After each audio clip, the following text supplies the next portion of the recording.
And thank you for signing up.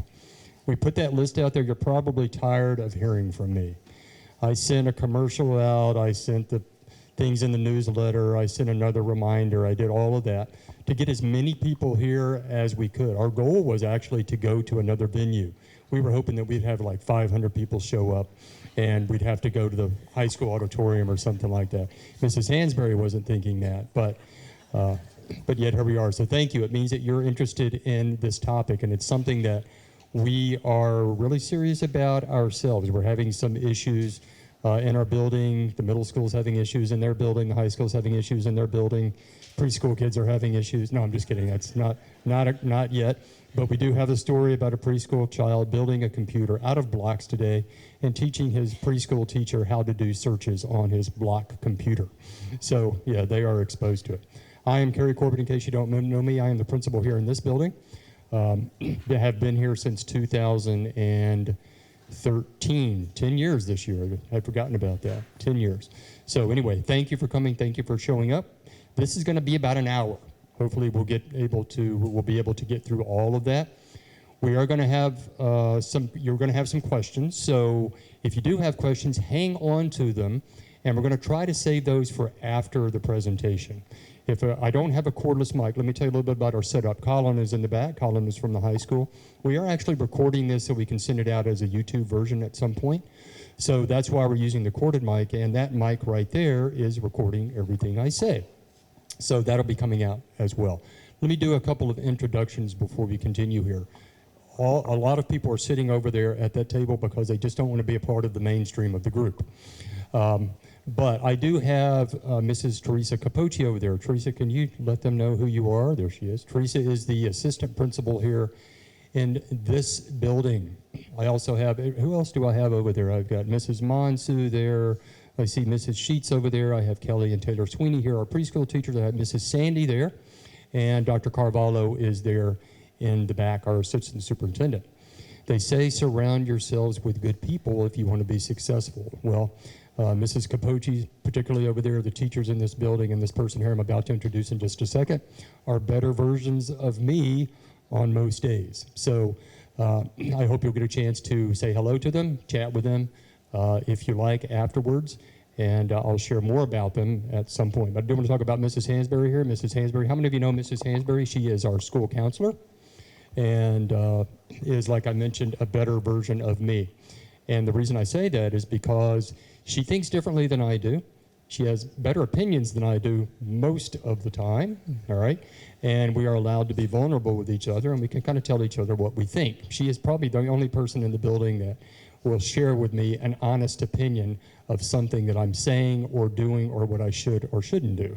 And that is a good friend to have, and she's that good friend to your students and children as well. If you are from Oakview or Red Bank, how many of you are from Oakview or Red Bank? They're just good. Thank you for coming. Yeah, I will see some of your students next year. How many of you have second grade students coming over? Good. It was that last little thing, particularly if you have second grade students, maybe you should come over and show up. So thank you for doing that. But you'll hear from Mrs. Hansberry in just a little while, and I won't embarrass her anymore. So Kelly, if you want to sit on the front row, yeah. She just wants to stand. All right. Good. All right, so let me begin here. Let me do a little bit of I'm going to talk about tonight. The prevalence, I'm using the word prevalence a couple of times tonight. Prevalence of devices represented among an elementary population in a single building. We're going to share with you some information, particularly about this building and some of the things that we're seeing, especially in regard to devices. The scope of connection, I don't know if that's a real term, I think I just made that up, but the scope of connection that is available to anyone with open access to the World Wide Web. I ask kids all the time, do you know what www means? And they say, well, it's a consonant, and this word starts with W. I said, yeah, but it's an acronym for something. What is it? And I have to tell them it's World Wide Web, and when we mean World Wide Web, we mean worldwide, all right? The impact of technology on learning, social interaction, and character. Mrs. Hansberry is going to share a lot of that information with you, and it is astounding, the stuff that is impacted by the use of technology. I will share with you that it's 2023. I have only owned a cell phone since 1999. all right? So when we think about the world of technology, we're talking about 24 years there. It's amazingly changed, even since 2010. So, and if you have the latest iPhone, you might know that, all right? How thinking has changed for both children and adults as a result of the use, misuse, and abuse of technology. That's a term I'm going to get to in just a second. We'll talk about all three of those terms in regard to prescription drugs, over-the-counter drugs, and then relate that to what that means for technology as well. And then the potential of a technological pandemic coming our way. I shared this in a Greenfields newsletter not too many weeks ago. And I call it a technological pandemic because we're seeing a lot of things that are happening as a result of access to this technology. We'll talk about those forms of technology in a little while as well. And then the importance of social and emotional learning in our schools. Mrs. Hansberry will certainly talk a little bit about that. So I want to begin a story with you, just to begin. And it's kind of a light way for me to share with you the impact that technology has had on the life of an adult, which is me. So picture it, it's a Friday night, it's at the end of a long week. This is an actual true story, and I do believe this was a Friday night in February. And so the bus is clear here, it's the end of the day. I'm like, okay, so I can finally go home and kind of forget school for a while and just kind of unwind. And I called my wife up and I said, hey, I'm on my way home right now, you know, let's do something. Let's completely, you know, let's go out. Let's have date night, you know, let's do something fun. I've got to get something, you know, a bunch of stuff off my head, just kind of relax a little bit. So she said, great, we'll do that. So I live 25 minutes away in the afternoon, going home. I live in Collingswood, so I get home, takes me 25 minutes to get home, and then I head in, put a couple things away, and then we're on our way. And we're looking forward to this because we're going to one of our favorite places in the entire world. There it is. I don't know why I like Costco so much. The people that are in this room that know that I like Costco probably didn't know this was coming up. I know Mrs. Hansberry did, but I feel comfortable when I walk into that place. And they built it for me, I do believe. And there's one really close to us in, you know, Cherry Hill there or whatever. So we're on our way. We get in the car and we're excited about going to Costco. We're going to have dinner there as well. If you've ever been to Costco, we sprung really, you know, we had a big meal that night. I had 2 hot dogs and she had 2 slices of pizza. So it was a great night. So there we are. And if you've ever been to Collingswood, you notice that the streets are very narrow and there's lots of houses and there's lots of blocks. And we get into the car and we're heading down and we get to the first block. And we're just having a casual conversation. We get to the second block. And she says, stop, you got to turn around. And I said, why? What's going on? She says, I don't have my phone. And I said, okay, we're going to Costco, and I have a phone, and you won't need it. And she says, no. You got to go get my phone. And she says, you're going to go into Costco, and you're going to get distracted by something shiny, and then I'm not going to be able to find you when it's time to leave. And I said, well, let's think about this for a second. I said, we've been married for 39 years, okay? This is an actual conversation. I said, we've been married for 39 years. The first 16 years of our marriage, we did not have a cell phone. And for those 16 years, we went out, we went shopping together, we did everything that we normally would do, that we do now. And in those 16 years, I never lost you. Never. And she says to me, we have to go get that phone. I said, no, we don't. I said, because we're going to pretend that it was 23 years ago or whatever, and we're going to act like we did 23 years ago. And we're not going to worry about the cell phone. You're going to walk around just like you used to and find me wherever I am. We're going to get together, get in the car, and we're going to come home. And we did. And that was a nice moment. We weren't tied to that. I can't say that I didn't have my cell phone out, because I do think that night we recorded each other doing silly things in the parking lot and riding and rolling chairs in the Costco, things like that. But here's the twist of that story. I told you I was going to tell you a story with a twist. We're going to pretend that it's about 23 years ago. So I'm going to ask you to do some things. Mrs. Hansberry warned me about this, and she said, maybe you don't want to do this. I said, no, I'm going to do it. So here we go. Hold up in plain view any devices you have with you tonight. Take it out of your pocket, your purse, whatever. Hold it up. Now, I really want you to hold it up, all right? So I'm thinking I know Mrs. Sandy's got a device that she's not holding up. There you go. Yeah. I'm thinking it's 100%, right? Look around. Anybody? Okay, good. All right. Now, next thing. Find the power button. Turn them off completely. Do that now. Find the power button. Turn it off completely. Oh, this is... Stand by. I'm predicting your thoughts. Stand by. All right, so that's step number 2. Step number 3, not silenced or on vibrate, completely off, dark screen, no power. As though you didn't have it. I literally don't know how to. I'm predicting your thoughts. Well, stand by. Stand by. You're going to love what's coming up next. And put them away and out of sight. Put them away, out of sight.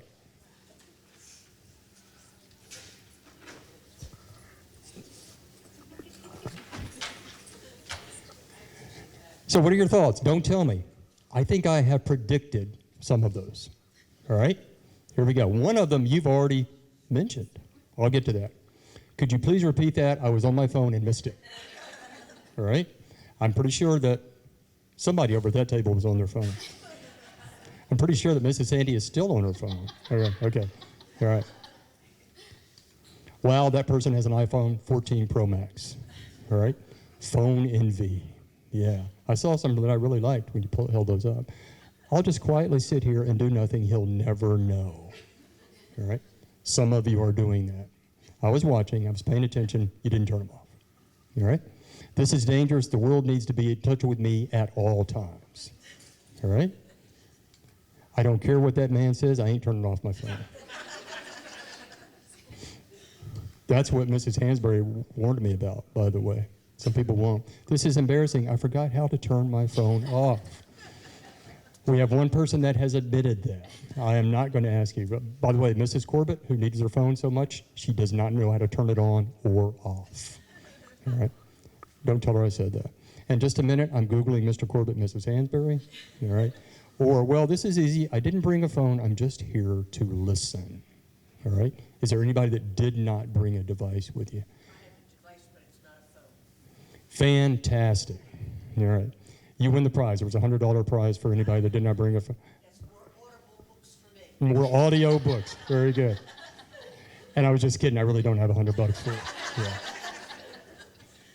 So I simply wanted to initiate a psychological response. If you need to have your phone on, by all means, keep it on, but please silence it. So now I need to see a show of hands. How many of you did not turn off your phone? By the way, that slide wasn't in there until I talked him into it. Mrs. Amber told me that I should probably put that in there. Yeah. Mrs. Capoche, I'm sincerely disappointed in. Yeah. I'm of the age where I can recall the only thing, and by the way, every week I will, on a Sunday morning, sit down about 7 o'clock, and I will write to the staff. We'll put in our weekly email newsletters and things like that, and I have decided that each week I would write something, a quote. And this was one from November 6th of 2022, this past fall. I'm of the age where I recall the only thing that occupied the attention of my parents was me. This was me I'm talking about. No cell phones, no internet, no video games, 4 TV channels, a landline that hung on the wall. Anybody remember that, by the way? Okay, we have some, no offense, we have some older individuals in the, yeah. I'm probably the oldest one here tonight, I would be willing to say that. If that makes me old, so be it, but I never thought I'd see the day when families would become strangers in the same house. And I'm guilty of that. My wife will say to me lots of times, hey, put away your phone. And I say the same thing back to her, as soon as you do that as well. Yeah, we just kind of like veg with it, you know. So I put this in there because this keeps coming up. This came up in something Mrs. Hansberry sent me. Today, 8-year-olds are asking for the latest iPhone. When I was 8, I felt like I won the lottery if I had this pen. You know what? Children in this building still feel like they won the lottery if they have that pen. I've got a closet full of them. And if I pull them out and hand them one, hey, can I have one for my friend? Can I have one for this or whatever? We order those. It's really cool. But let me talk to you about the word prevalence. Prevalence, and by the way, epidemiology here. I know you don't want to hear that word on the tail end of COVID here. I don't want to hear anything else about COVID ever in my life again. But prevalence is the proportion of a particular population found to be affected by a medical condition at a specific time. We're well versed with that because of COVID-19. But technological prevalence among our population, a condition that we are fighting. You might not have known this because I didn't ask your permission, so don't throw anything at me or whatever. We did a little student survey in our building among our 3rd and 4th graders. Turns out, Ms. Sweeney, that I probably should have polled some of the preschool students too after her student built a computer today out of blocks. I told you about that, right? So what are we looking at in our building? And I told you I wasn't going to bore you with a lot of stats or any of those things that you really don't want to hear about. But it's kind of alarming what we see just among 3rd and 4th graders. We received about 398 responses to this survey. We just put it together and we both added questions to it, sent it out in a Google form. They pulled out their Chromebooks, their technology in the building, and they took the survey. 61% of our 3rd and 4th grade students have their own phone. So think about that, percentage standpoint. You line up 100 3rd and 4th graders here, 61 of them have their own phone, all right? 57% of those devices have access to the internet. And I don't mean just access. I mean sort of unrestricted access for many of them. It means that just like my phone, I can pick my phone up. My phone was playing music when you came in. I unplugged my phone, put it in the computer or whatever. I have unrestricted access on my phone. I can go anywhere, www I want, World Wide Web. 57% of our devices have access to the internet, right? 80% of our students have a personal tablet. That seems to be the big things these days. You know, you can easily get a tablet. You can get a Kindle, a Fire, an Amazon Fire, a iPad, whatever, tablets. I don't even know how many different types of tablets there are out there. But 80 out of 100 of our kids have a tablet. Of that 80%, 72% of those devices connect to the internet, either through Wi-Fi at home. I don't know if there's any cellular plans on any of those tablets, but mostly it's Wi-Fi in the home. Raise your hand if you have Wi-Fi in your home. Yeah, I would worry about you if you didn't, okay? Because that's like the most prevalent thing going on right now, all right? 54% of our students have access to a computer at home. Notice what's happening. The phones, the tablets, those kinds of devices are increasing. The computer, which we all needed back in like 1995, I think I had a little iMac or something that was about this tall or whatever. That was a big thing to have. But now the computers are getting smaller and smaller and smaller. Nobody wants a desktop computer anymore. Desktop computers are cheap, by the way. If you want a good computer, go buy a desktop. They're cheap, right? And 82% of our students have a video game system of some form at home. Some kid asked me the other day, Mr. Corbett, you have a video game system at home? And I said, well, I do flight simulators on my phones or my iPad or whatever. I really don't play video games. But my children, when they were younger, they had a PlayStation 3, we had a Wii, we had a Nintendo, all of those things. So it was a common thing to have. 82% of our students, and I do think that that number is low. I don't know if students understood the question. I would pretty much be willing to bet that that number is much higher than 82%. But here's the scary thing. 65% of those systems connect to the internet, and they play games with strangers. Not all of them, not all of that 65%, but many of them do. And we've had conversations about that. A lot of those conversations have come into our building. And 30% of our students have a smartwatch of some form. This is something that's new. I've got an Apple Watch, all right? Some of you guys might have an Apple Watch. But there's some new devices now coming out other than the Apple Watch. It's tracking watches for children, things like that, which I don't disagree with. But some of those also reach out to the internet, okay? Which is going to be a big problem during NJSLA testing, Mrs. Capote, because I don't think they're allowed to wear them at that point. We haven't even crossed that bridge until this year, just thinking about that. So, a show of hands. We also asked them 1, 2, 3 kind of random questions. And Mrs. Hansberry thought we should put them in there, and I think they were good ones. What is most important to you? And this is for parents. the question sort of went, what is most important to your parents? Your kids are happy, your kids have good grades, your kids are kind to others, all right? So raise your hand if you think I shouldn't do this because it could be embarrassing. So just think in your head, all right? Let me just kind of predict what you are thinking here. Well, here's how it came out. When they answered that question for you, your happiness, 38% of our students are thinking that their happiness is what you are most concerned about. And that's not a bad thing. You want your kids to be happy, right? It's just how you make them happy that becomes a little bit of an issue sometimes, all right? That you are kind to others, 42.2%. That's a good thing. We're a school of character. We want kids to be kind, all right? We're seeing less and less, a little bit less and less kindness these days, and we'll share some of that stuff in just a second. Grades, 19.5%. Parents, we'd really like for you to pay more attention to grades. No, but that's, we're in this building, we have a standards-based report card where they really don't get letter grades. We don't talk about percentages. You got 6 out of 8 on this little quiz or whatever, things like that. That's a conversation that we continue to have, but they think that grades are the least important thing to you. So I don't know where you stand with that, but it's a good thing for you to think about. I personally wanted my children, and still want my children who are adults now, to be happy. All right. I also want them to be very kind to other people. And my one daughter is still in school. She's in graduate school. So I'm concerned about her grades too, since we're paying part of that bill a little bit. Yeah, still. Okay. So I want my child to be, and we've crossed out happy, and we've put in all of these identifiers here. Authentic. I want my child to be self-accepting, able to feel their feelings, able to try again when they fail. Oh my goodness. What we see from children these days is a lack of grit, a lack of pushing themselves, stretching themselves beyond where they think they can go. They just give up so quickly, all right? Able to express their boundaries and accept the boundaries of others, able to stand in their power. Mrs. Hansberry can share a little bit more about this a little bit later. Eternally curious and true to who they are. There's a lot of comparing going on, particularly at the middle school levels, high school levels. Those things change. You know all about this, but now all of those things that we used to see at the middle school, high school levels are trickling down to our younger children. And a lot of it is related to comparing themselves to others through social media or whatever. Their examples, the things that they're seeing out there are completely skewed. We'll talk more about that. So let's read some headlines. I was doing some reading last week on spring break. Literally, these are actual headlines that came up on my news feed. I read news every day. It's the first thing I do in the morning. I know what you're thinking, Mr. Corbett, get a life. You need to read something besides news every morning, but it's what I do.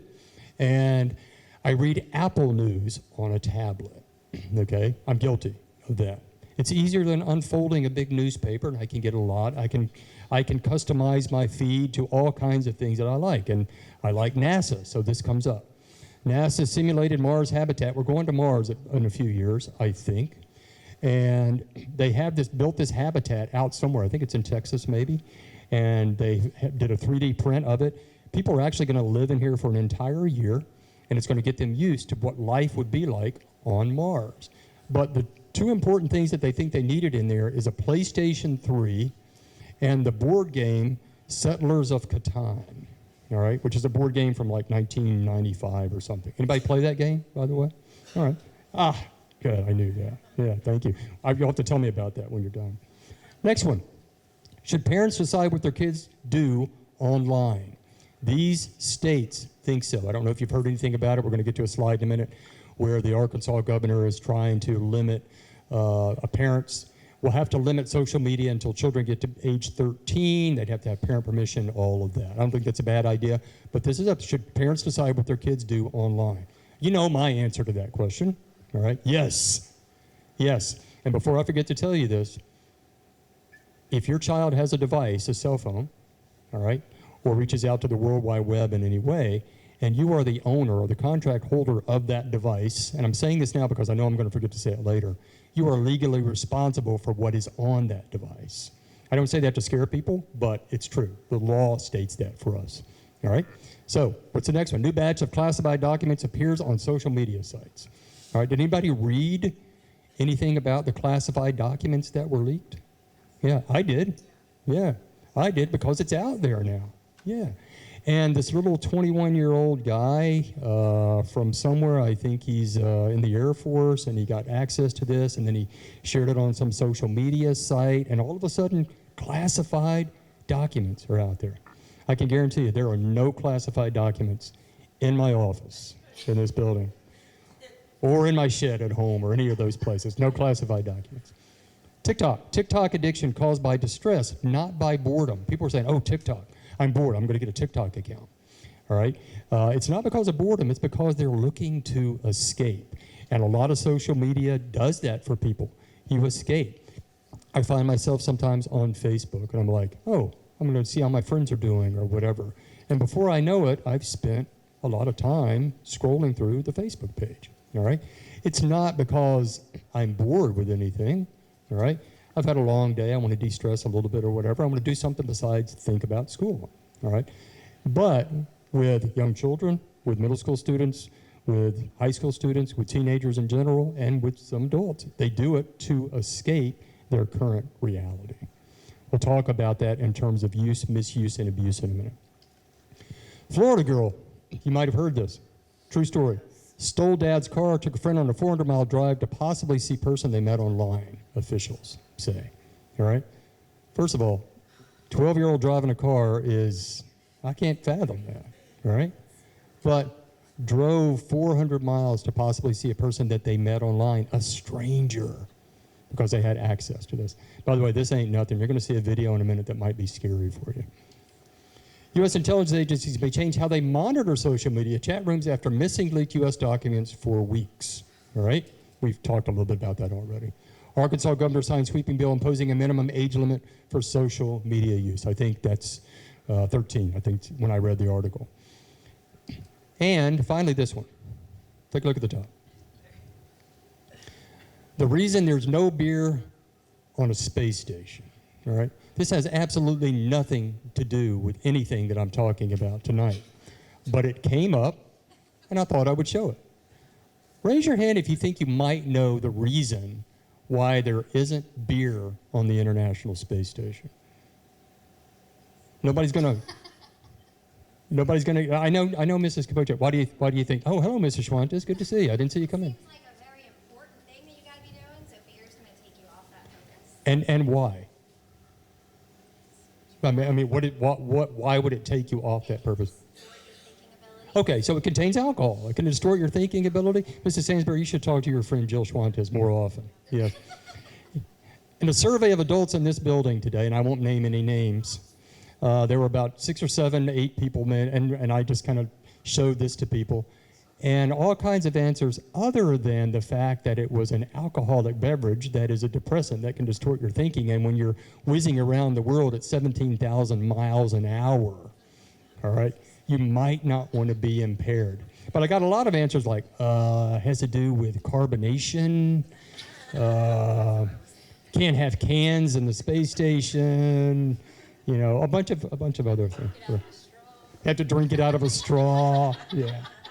Those kinds of things. So I'm talking, I showed those headlines just to let you know that there's lots of articles on technology out there, and it's in the news, and not always good news. So let me share this. Use, misuse, or abuse, a drug analogy. Now, we're not talking about drugs tonight. We don't, as far as I know, we don't have a drug issue at Greenfields Elementary School or at Oakview or at Red Bank, any of those places. However, I do want to use this to compare it to our use of technology. So use, to take a drug as intended. Let me give you an example. Woke up the other night with a killer headache. I mean, a really bad one. Turns out Mrs. Corbett had left the window open and put a fan in it, and it was blowing all the pollen in and didn't respond too well to that. What do? I go downstairs and I take 2 ibuprofen for my headache, and I use it correctly, and my headache goes away and I go back to sleep. All right, that's use. Misuse, improper use of a drug. I went down, I had a headache, I took 6, all right, to get rid of my headache. Well, that could cause all kinds of problems, you know, liver damage and things like that, and, you know, whatever else. Taking 6 at a time would do. That's misuse. Abuse. I don't have a headache, but I like the way it makes me feel. All right. By the way, ibuprofen doesn't make you feel anyway, but it's just for analogy purposes here today. So that's abuse. Yeah, I'm taking it even though I don't need it. All right. Technology use, misuse, or abuse. What does that look like? Use. I have a device I use for general purposes: calls, texts, emails, photos, applications, navigation, finances, virtual wallet, space shuttle simulator, whatever. You know, that's use. And all of you have a device that you use, general use, those kinds of things. I don't like that I have email on my phone, but it's an occupational hazard, all right, among many of us. But it's there, and that's using a device for what it is intended for. Misuse. I have a device, but I spend too much time on it at the expense of other things I should be doing, all right? Or I may not use it as effectively as I could. Mrs. Corbett is not here, but she has an iPhone, and I'll share that she does not use it as effectively as she should. She doesn't know half the stuff that's on it. She can't go into settings or change anything in it. I'm constantly doing things for her on her iPhone, all right? She needs to learn this stuff herself, all right? So that's misuse. Abuse. My device is constantly present. It has impacted the way I think, my social interactions, the way I cope with problems, the way I see the world. It has impacted my health. It has increased my stress. I've used it for the wrong things: cyberbullying, inappropriate browsing, downloads, or even uploads, which you'll hear a bit about in a second. All right? So that would be abuse of a device. So with all that, commonly used social media sites or applications among our students. This is 2023. What are they using? And by all means, if you know of an application or a social media site or anything that I don't put up here tonight, tell me about it so that I can be educated on that as well. First one is YouTube. YouTube is the biggest, and these are in order.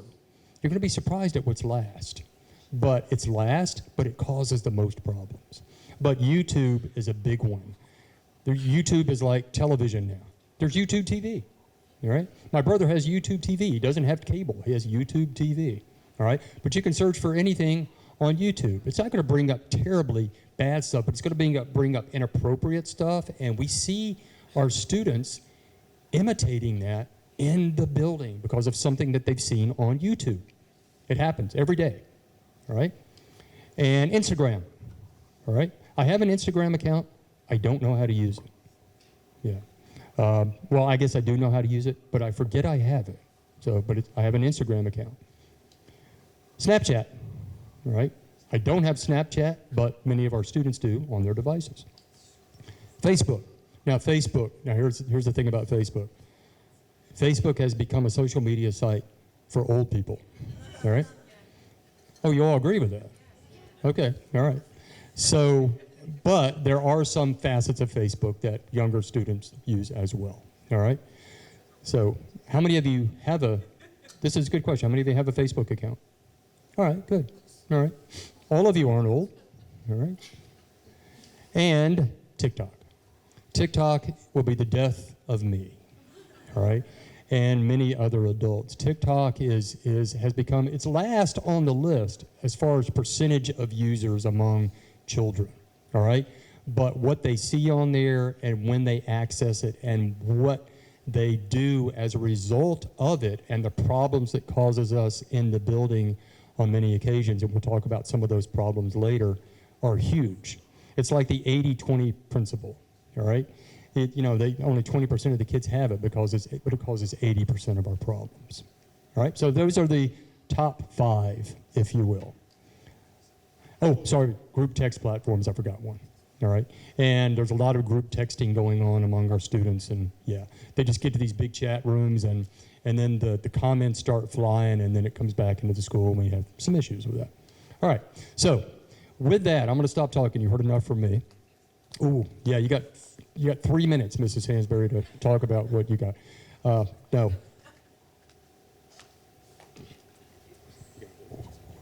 All right, so I'm Mrs. Hansberry. I have been working here for 18 years. I am in the same boat as you. I have a 10-year-old and I have a 7-year-old, and they hate me because of all the things that your kids tell me they do and I don't let them do it. So I felt like it was my responsibility to inform you of why I make the parenting decisions that I make, because it's the kids at school that I hear all of these things about. So let's just talk, we're gonna talk just briefly about the brain and how it affects what's happening with the kids.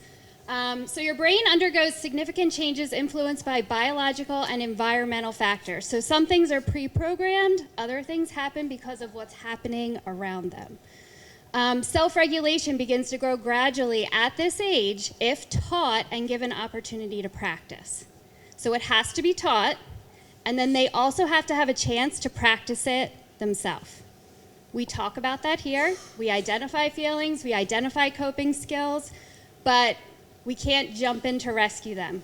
They have to learn how to do it for themselves, especially by the time they get to middle school. The motivation system of your brain also grows and adapts, driven by what is deemed socially acceptable and what causes dopamine release, so the feel-good hormone in your body. Kids are getting to an age now where they don't care what you think anymore.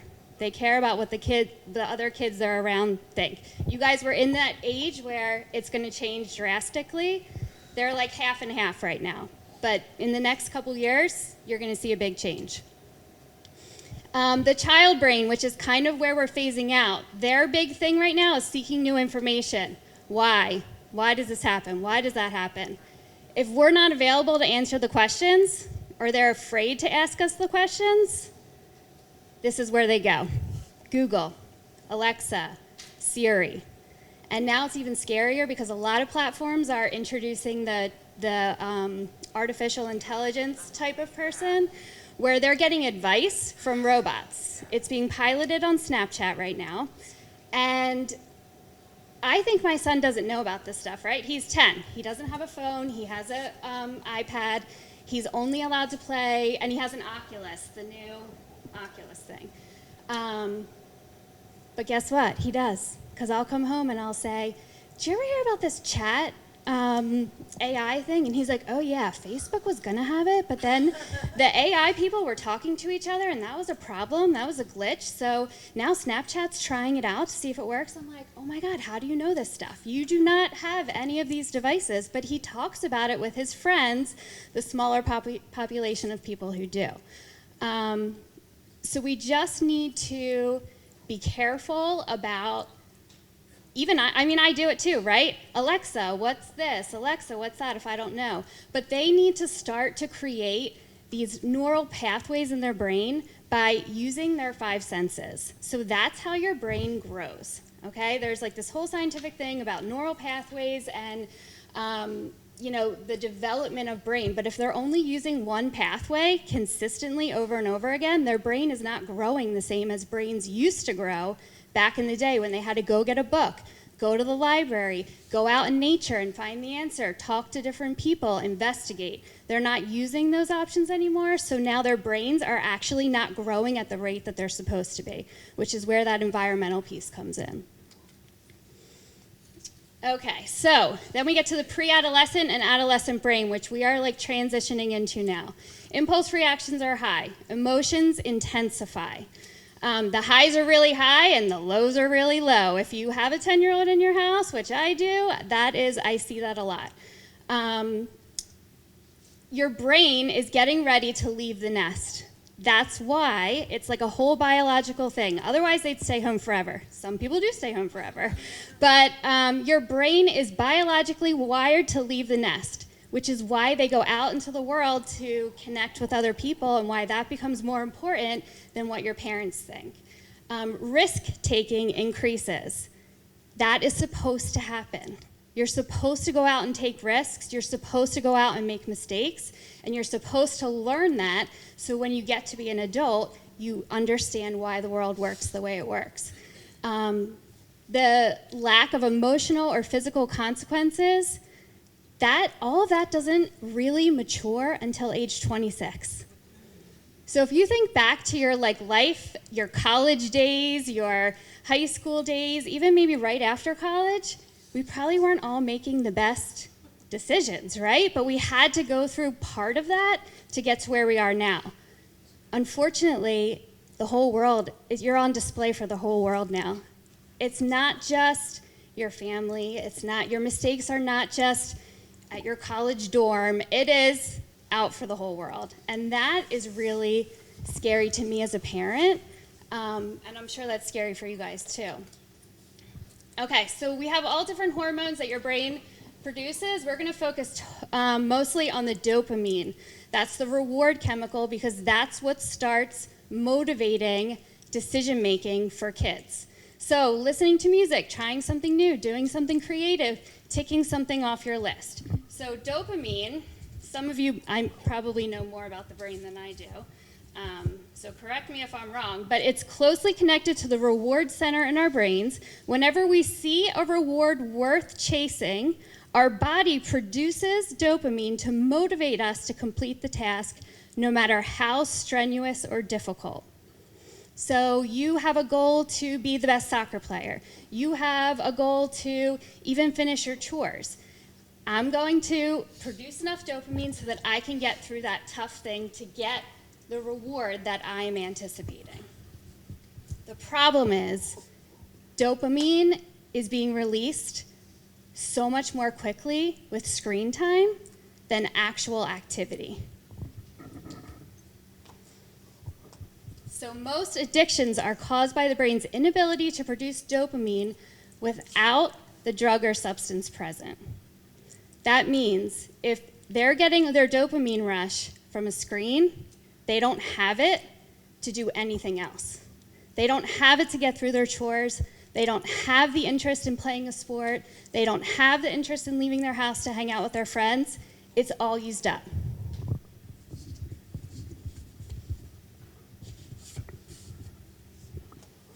So the release of dopamine increases significantly when the brain doesn't have to wait as long for the reward.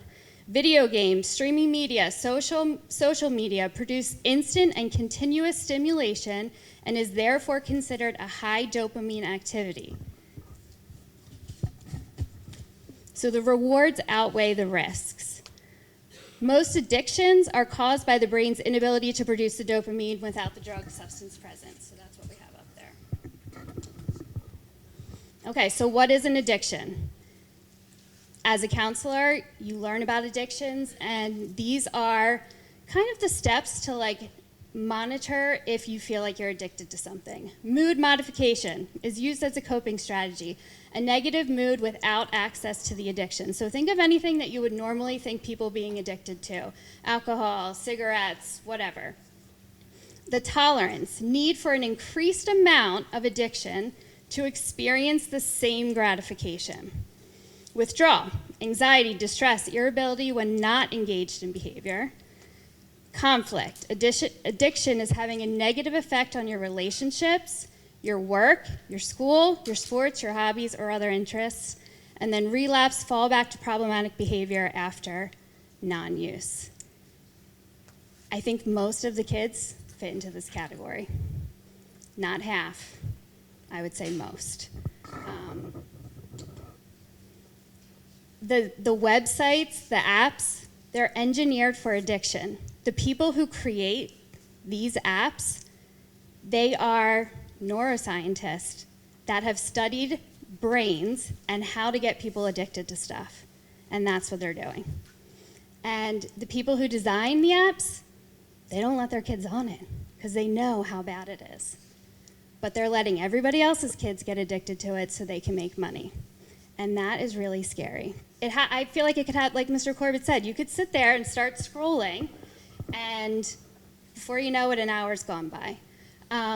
There's more science that goes into, a slot machine pulling the slot and the way your head has to move up and down and connecting to the brainstem. You can look for more information about that, but the whole point of the scrolling is actually the addictive creative behavior. Same as a slot machine in a casino.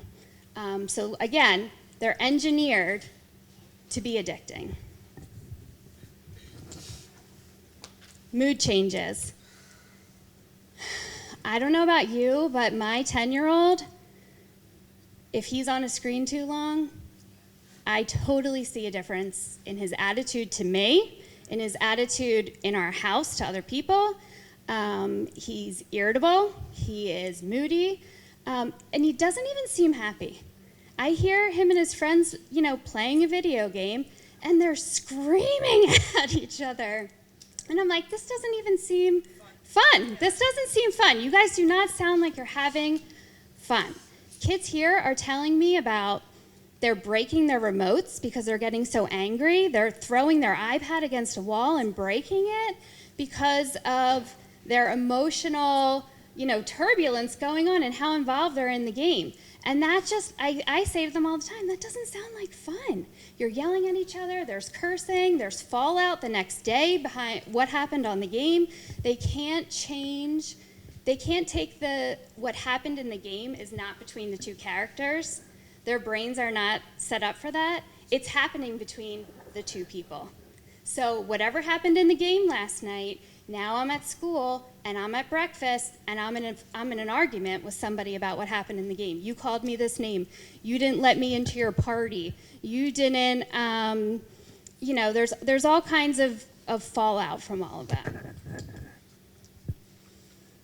It's also really hurting them with how to deal with their emotions. They get upset, they get angry, they go play video games, or they go sit on a screen. And all that does is represses the feelings. It bottles it up until one day it just explodes. If you're having like explosive tantrums out of nowhere, it's because they didn't process the feeling as it was happening. Instead of processing, I feel uncomfortable right now, I am sad, I am angry. Instead of thinking about it and why you're angry and how it affects your body, they're just jumping on a screen to feel better. But the only way to get over it is to go through it, to feel your feelings, get them out, and then think through what happened and how to avoid feeling that way again. Okay, sleep is a major issue here at Greenfields. Kids are falling asleep in class more than ever before. They go into these online texting things. They tell me that their parents think they're sleeping, but they're not. They wake up at 2, 3 o'clock in the morning. They get on, they're playing games with their friends. They're chatting with their friends. If there's an argument at night, they can't go to sleep because they're playing it over and over and over in their head, and they can't fall asleep. They're stressed out. A lot of kids tell me that they go to sleep with screens, either a TV or a phone. But the natural release of melatonin happens in darkness, right? So a lot of us are like, we have to give our kids melatonin because they don't go to sleep, but it's because they're not disconnected. You have to be disconnected from a screen 90 minutes before bedtime. I'm sure your nights are like mine. We are running around like total nuts, and then showers, and sometimes there's TV in there. But they will not naturally produce melatonin unless they've been in darkness. So if they try to sleep with their lights on, if they're looking through their phone, their iPad, a TV in their room, that is going to reduce natural melatonin production. And then their less sleep affects the ability to concentrate to acquire information. We all know that. Here's what I didn't know until the other day. Your brain stores the information you learned today during your deep sleep tonight. Okay, so whatever you learned in math class, whatever you learned in science, your brain is going to put that into like your permanent memory file only during your deep sleep. If you never get to deep sleep, the next day, I don't remember. I can't remember what happened yesterday. I don't remember we did this yesterday. I don't remember how to do that math problem. Okay? It's because they didn't have enough deep sleep. The amount of sleep the kids need at this age is not conducive to our lifestyle. It's not conducive to mine. We don't get home from baseball till 8:30, and then it's a shower, and however long to like calm down, and then my kids are up again at 7 o'clock the next morning. So they're supposed to have 10 to 12 hours of sleep. It's not going to happen, right? That's just like not feasible. But they need at least 8. At least. That's like on the very minimal scale. Okay. So here's the part that is the toughest to hear. We asked the kids, what do you wish adults knew in the survey that went out to them? These are their word for word responses. A lot of them are repeated. I just picked out the ones that struck me the most. This is what I wish my parents knew. Okay, so it's almost like they're telling you they want you to know this. There's roasting. Mr. Corbett and I talk about roasting on like an everyday basis. They watch YouTube videos about roasting, adults roasting each other, and then they take those jokes and try to bring them to school and use them on each other. Your dad went out to get milk and never came back. Your mama's so fat, blah, blah, blah. Can you think of any? I mean, we hear multiple ones on like a daily. Any other derivative of that works, yes. Yeah. Again, adults, when they know each other, can handle that. Kids are like crying in my office because maybe they don't have a dad, and somebody said that to them, and they are devastated by it. Okay, you get threats from people you don't know. How overwhelmed I feel sometimes by my phone. I get overwhelmed by how many texts I get. This was on repeat. Kids will tell me they'll go to soccer practice and they'll come back and immediately be extremely stressed out because they have 200 text messages.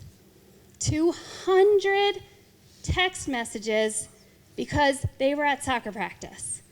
I'm like, who's sending you 200 text messages, right? Like as adults, like we can't even imagine that. They get added to these group chats. They're in multiple group chats. They are in multiple group chats with people they've never met before because Johnny added his cousin, and Johnny's cousin added his sister, and Johnny's cousin's sister added some other random person, and they are now being teased by people that they have never even met before. The kids don't know how to text each other. Hi, where are you? How come you're not answering me? Hello? Hello? Hello? You don't like me anymore? You don't want to be my friend? Fine, don't talk to me at school tomorrow. Like, it literally escalates that quickly in an hour to 2 hours. There's a lot of inappropriate talk. I wish my mom checked my texts more. Kids don't want to tell you what's happening. My kid doesn't want to tell me what's happening. They'll tell me because drama is unfolding in all sorts of areas, and they'll tell me what's happening, but they don't want to tell you, but they want you to know. They want you to check on it.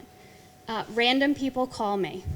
Now, this was funny because there were some that said, like, the car warranty guy is calling me, right? Like, okay, that guy calls everybody. But, yeah. But then there's, like, other ones where it's... somebody said somebody from a jail keeps calling me. Or random people call and say, oh, is this Johnny? No, it's Sam. Oh, hey, Sam, how are you? Now all of a sudden they're talking to a random stranger because he just dialed their number. There are problems on Roblox. Roblox seems super innocent until I heard about what's going on Roblox. There are dating apps on Roblox. There are chat groups on Roblox. There is something called Club Iris, which looks like a dance club, but then you can be invited into separate rooms and maybe give people Roblox money for certain things that happen in those rooms. It is a lot that, again, I would never know unless the kids were telling me. People I don't know in a drawing game draw bad pictures and say mean words. I wish adults knew that I get bullied on the internet by people I don't even know. People make fun of me when I am new at games. My friend is rude sometimes and takes pictures of me on FaceTime without my permission and shares it. I wish my dad saw how people acted on games. Kids sneak devices to places they shouldn't be. We had one issue where a kid took a phone into the bathroom, and it's a double-edged sword. I was at gymnastics last night, and these two moms were talking about, I wish my kids could have their phones with them because I'm so worried about school things that are happening in schools across the country, and I want to be able to have access to them if something's going on. But their kids are probably doing the right things. If kids were allowed to have unlimited access to their phones, there's a lot of kids who would be doing the wrong things. I get mean comments on social media. We had an incident a couple weeks ago where a girl made a TikTok and people didn't like her dance moves, and then they said so, and then they copied the video, again, I don't even know how to do that, and airdropped it to the entire school bus with the mean comments. And this is fourth grade? Yeah. Again, I would not ever think to like airdrop something to a whole school bus, but this is a trend they see on TikTok, they see on YouTube. I wish adults knew that some other adults in Roblox and other kid games have a chat and try to talk to us. Kids listen to inappropriate music, I see bad pictures. Sometimes I play things I'm not supposed to. Some apps have online dating. I get added to group chats with people I don't know. Amber Alerts and other news alerts scare me. One day the kids got an Amber Alert on the bus and they were in a frenzy coming off the bus because in their mind, in real life, someone somewhere is getting kidnapped right now. And we all know about it. Yeah, My son thought he was getting someone kidnapped. got kidnapped. So, I'm like, and now oh, all of a crap. sudden I'm getting kidnapped, right? Like it's going to happen to me too, and I'm going to get kidnapped. The weather alerts, I know last year we had a pretty serious weather issue. Any weather alert that pops up onto their phone feels traumatic to them. And they're not with adults that they can process that with. They're just with other kids that are just creating more and more drama and more concern.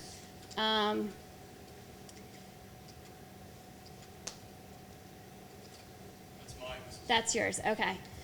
So this is literally word for word off of the survey that they've written. I did adjust the spelling just so we could all read it, but they're asking for our help without asking for it, and I feel like we owe it to them to try to help them with it.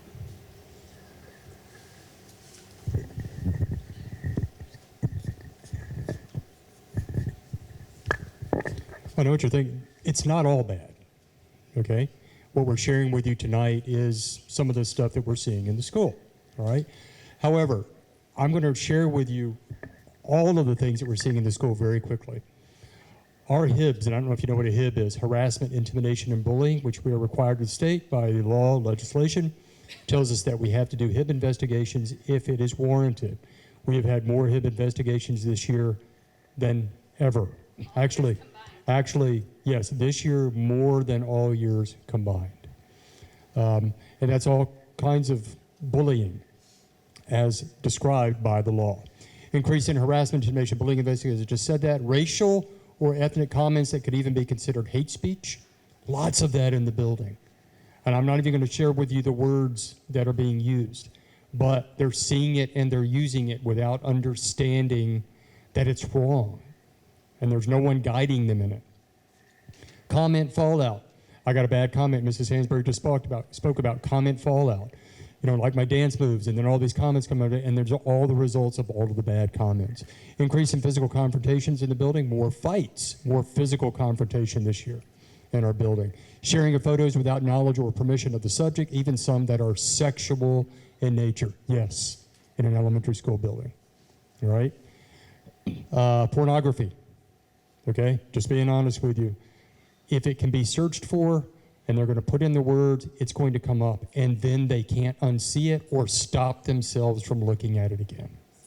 Okay? And their feed is the algorithm is so that their feed will continually put those topics. I don't know if you've ever noticed on Facebook, the algorithm on Facebook, but depending on what you click on Facebook, that will fill your feed. So the same thing is true in your search engines. We'll talk about search engines in just a second. But yes, your phone remembers those, your phone stores the cookies, your device stores all of that information, your history is there, and then all of those sites will work their way back into their feed, regardless of what social media platform they're on or search engine that they're using. And also finally, imitation of what is seen on video platforms. We see more imitation of YouTube videos, and I'm not even going to go into the details of what we see. Sexual things in nature, language, just inappropriateness all over the place. How in the world do you know about that? Well, I saw it on YouTube. All right, it is there. Something seems different. Children are less confident in their ability. We've noticed a higher amount of learning loss over the past few years, and we can blame COVID all we want. But I'm going to share with you, prior to COVID, we were approaching this. All right, COVID just made it worse. And not only did COVID make it worse, COVID gave us more of a reason to get sucked into technology even more. Heck, we sent a Chromebook home with all of your children, right, because it was necessary at that point. And by the way, I will share with you that we monitored those Chromebooks over the pandemic when they were at home and we were not in school. And what we saw when we were monitoring them caused us problems. They were on them all night. They were in giant Google chat rooms, all kinds of things. We've seen an increase in the social and emotional needs of our students at all ages. We've seen an increase in the behavioral and disciplinary issues at the elementary level, not only in quantity, but in the scope or severity of the behavior. Worse than we used to see. Students are less responsive to our normal interventions that have been effective in the past, okay? It doesn't matter what we say to them, what we do. Consequences don't hold the same, don't hold the same weight anymore. And the child decision-making process seems to have some flaws at this current point of time, all related in some way to technology. Why? We've contributed in some way to their over-reliance on video platforms, gaming, social media, and general online presence. I'll go back to that survey that we did for students. Unchecked devices, open access to the World Wide Web. If your children have that open access, they are going to take advantage of it. There used to be a quote out there, I think I'm going to mess this up, but I'm going to say it anyway. As soon as you say that your child will never, they will never, ever. As soon as you say your child will never, here they come nevering like they never ever have before. Yes. They will never big, all right? They're going to look for it.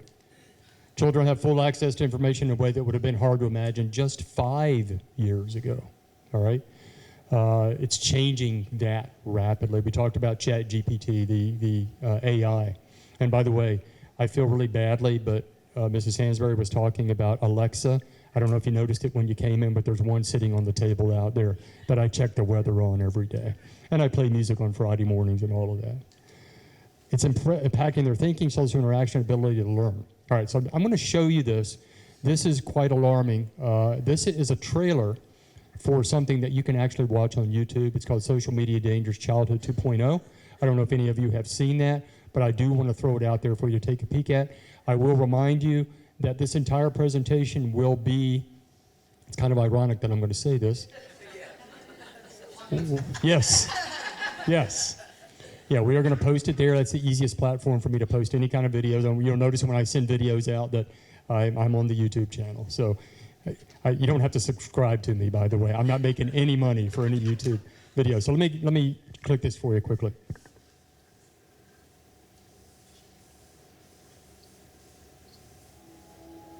A long time ago, families were in communities. They were local, they were small. I was born in the very depths of the Great Depression. I was put to work, carrying wood, carrying water. I'm just going to leave it like that if you guys don't I mind. knew how to break beans. We still didn't have electricity.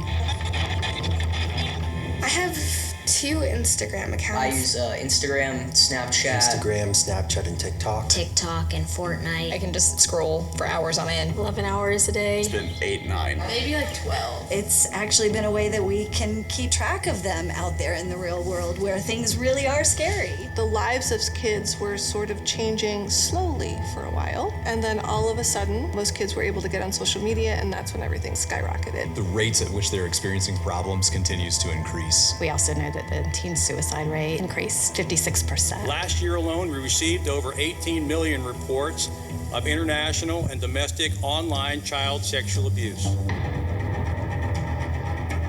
We have traded a false sense of safety and security for actually putting our kids in riskier situations. I call it the race to the bottom of the brainstem. So it starts with techniques like pull to refresh. Pretty much every guy has like an addiction to it, but no one talks about it. But it's just faster now, and it's younger. Well, yeah, like nudes of girls go around the school all the time. At the beginning of the year, there were multiple suicides before school even started. There were men that wanted to talk to children at all hours of the day and night. On Snapchat, one thought it'd be a funny idea to talk the other one into committing suicide, and she did it. She's dead. After about 6 weeks, we were able to crack his phone. Kids right now are going to experience the worst of what we're going through. I'm a little nervous. The first one. Do you think your parents know that this happens? No. My kid won't do that. My kid would never. My kid's school isn't like that. You're wrong. Because what they see, they feel neurologically compelled to do. Right now, we're effectively living in an experiment. How is this going to affect us? We'll find out.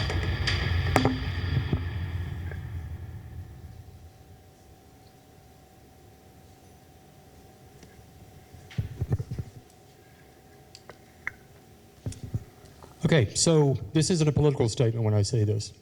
Please know this is not a political statement when I say this. We talk about gun control. This is a big issue.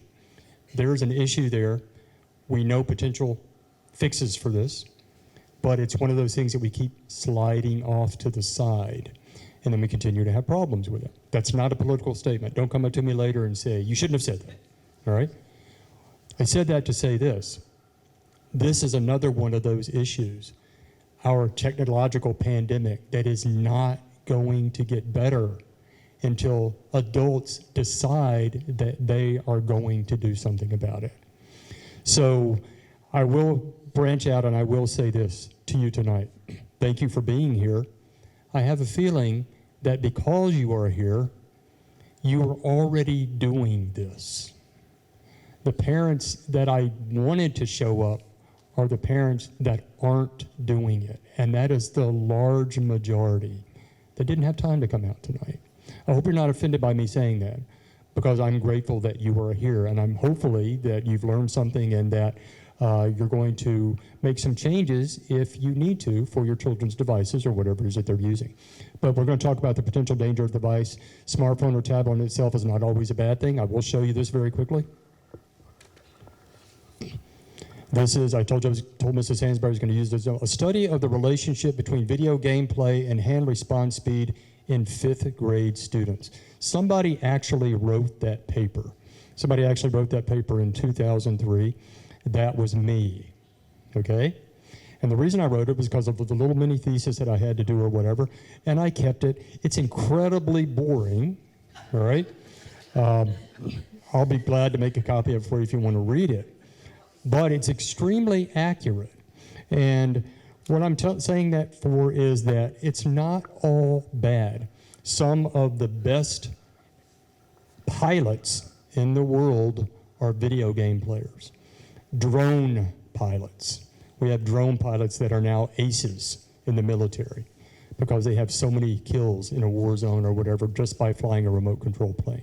So there are technology things that you can use in a good way. They're not all bad. Your career might be surrounded around technology at some point, or at least our children's will.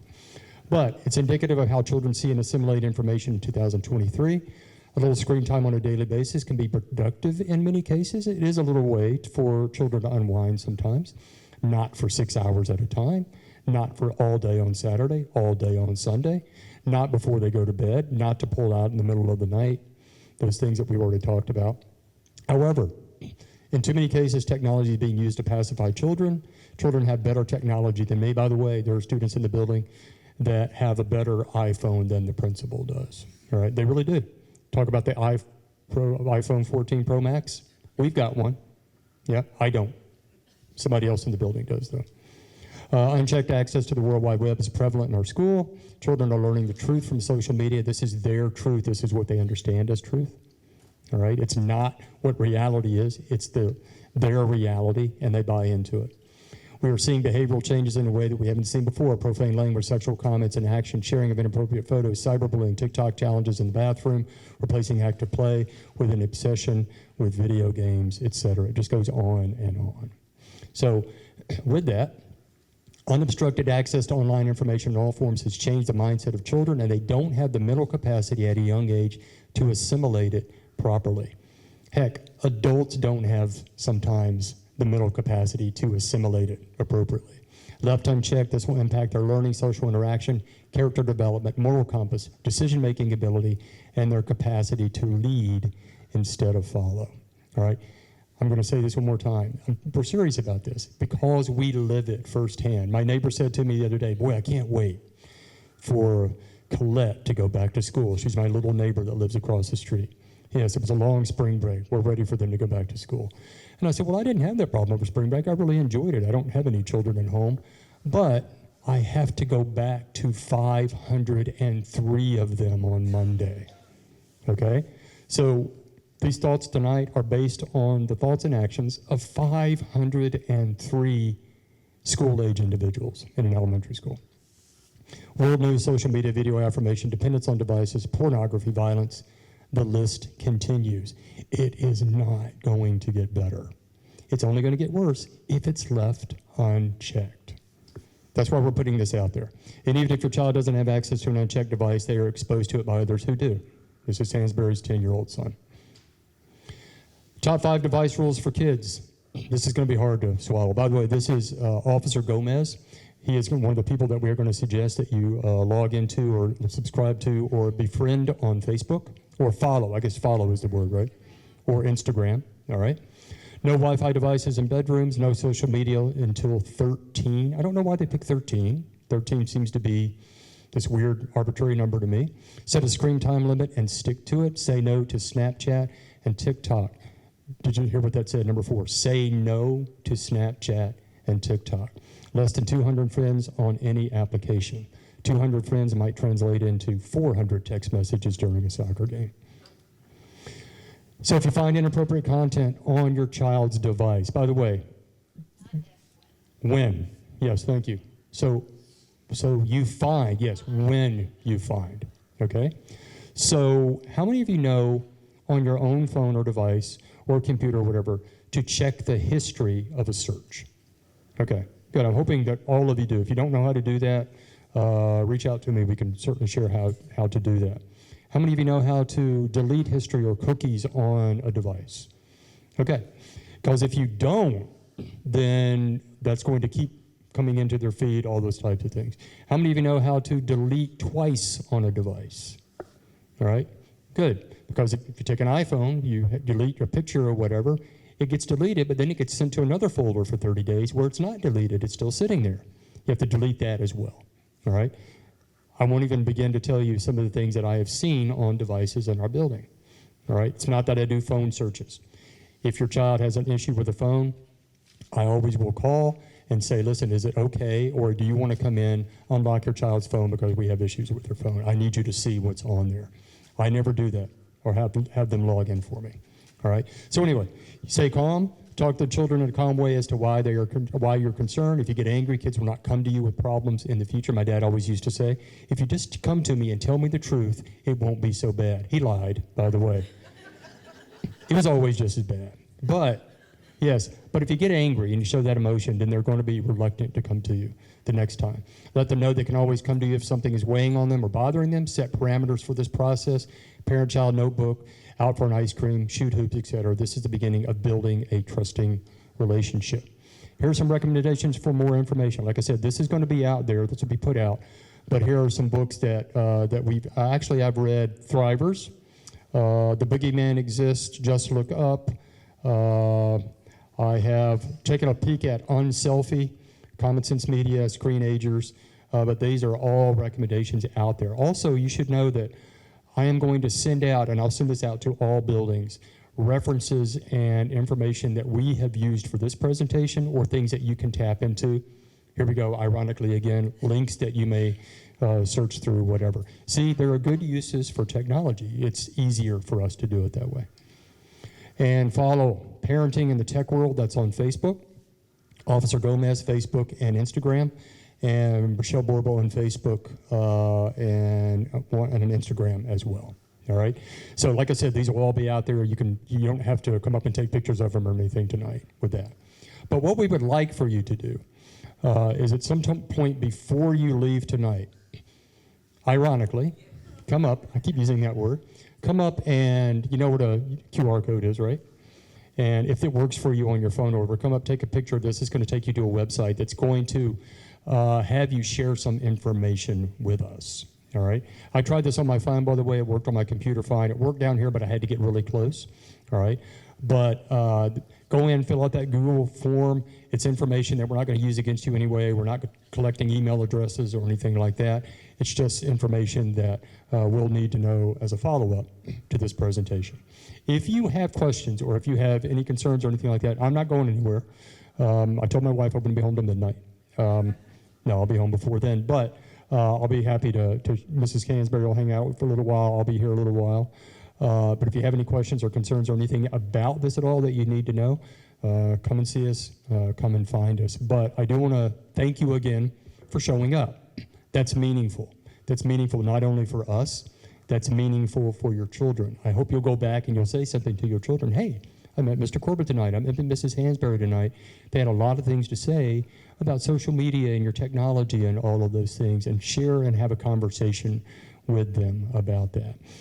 We do appreciate you being here, and at any time, parents at Greenfields, if you're a parent at Greenfields, if you are a parent at Oakview, if you are a parent at Red Bank or whatever, you can reach out to your building principal. You can still reach out to me. The number's online, whatever. If you have questions, concerns, things that we need to know about, things you need to report, or just anything that you need to know in general. We appreciate you. I want you to know that, and thank you for coming. We're going to hang out for a while, and don't forget to take a picture of that right there. Thank you.